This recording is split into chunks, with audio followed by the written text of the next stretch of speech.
Perkenalkan, nama saya Higgian Tidak Sesuatu. Di sini saya akan membahas tentang pengembangan sistem informasi, bahasa pemrograman, dan interface komputer.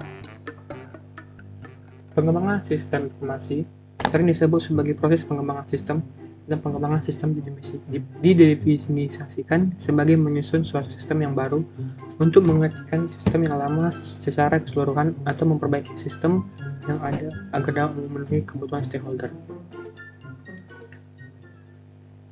Dari definisi di atas, ada beberapa alasan pengembangan sistem perlu dilakukan, di antaranya adanya permasalahan, adanya ketidakberesan, pertumbuhan organisasi untuk meraih kesempatan, adanya instruksi atau pimpinan dan pemerintah.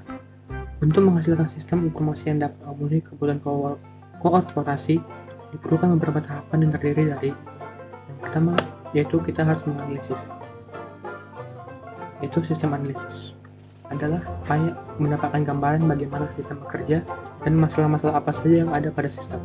Yang kedua adalah sistem development, langkah-langkah mengembangkan sistem informasi yang baru dan berdasarkan gambaran cara kerja sistem dan permasalahan yang ada.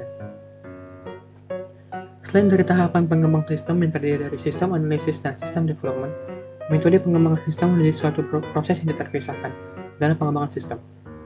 Metode yang paling dikenal disebut juga sebagai System Development Life Cycle atau SDLC, atau sering juga disebut dengan sebagai Waterfall Method. Alternatif metode lain prototyping, case tool, joint application design, rapid application development, agile methodologies, dan extreme programming.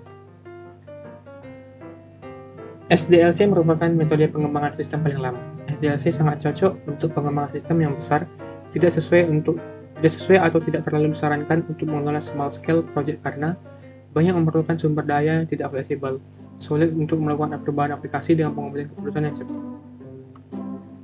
Yang kedua adalah bahasa pemrograman. Apa itu bahasa pemrograman? Bahasa pemrograman atau yang sering disebut dengan bahasa komputer adalah bahasa pemrograman komputer.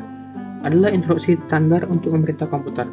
Bahasa pemrograman ini merupakan suatu himpunan dari aturan sintaks dan semantik yang dipakai untuk mengidentifikasi program komputer. Secara umum ada dua fungsi bahasa pemrograman, antara lain: yang pertama adalah sebagai media komunikasi antara programmer dan komputer. Yang kedua adalah tools untuk mengembangkan sistem dan program.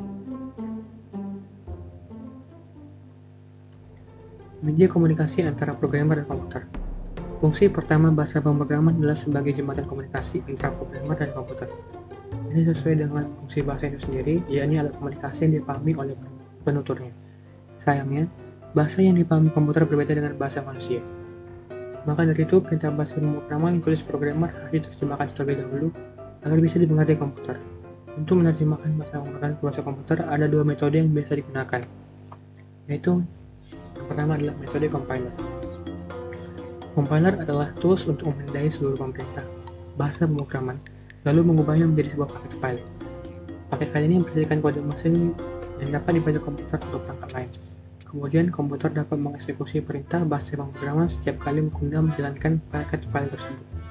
Ekstensi paket file ini bisa berbeda sesuai dengan perangkat yang akan menjalankan program.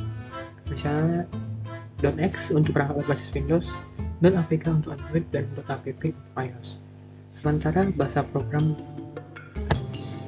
yang tercatat menggunakan compiler antara lain adalah C, C++, Java, Kotlin, dan Swift. Yang kedua adalah metode interpreter.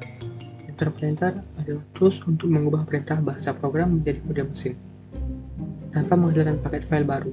Caranya dengan menerjemahkan perintah tersebut sebaris demi sebaris saat program dijalankan. Contoh tools yang lazim dipakai sebagai interpreter adalah web browser.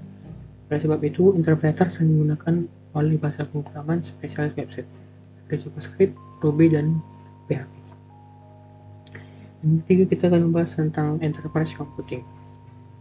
Enterprise computing adalah organisasi yang besar seperti perusahaan multinasional, universitas, rumah sakit, laboratorium riset, atau organisasi pemerintahan, atau korporasi yang membutuhkan solusi komputerasi khusus dari berbagai ukuran organisasi.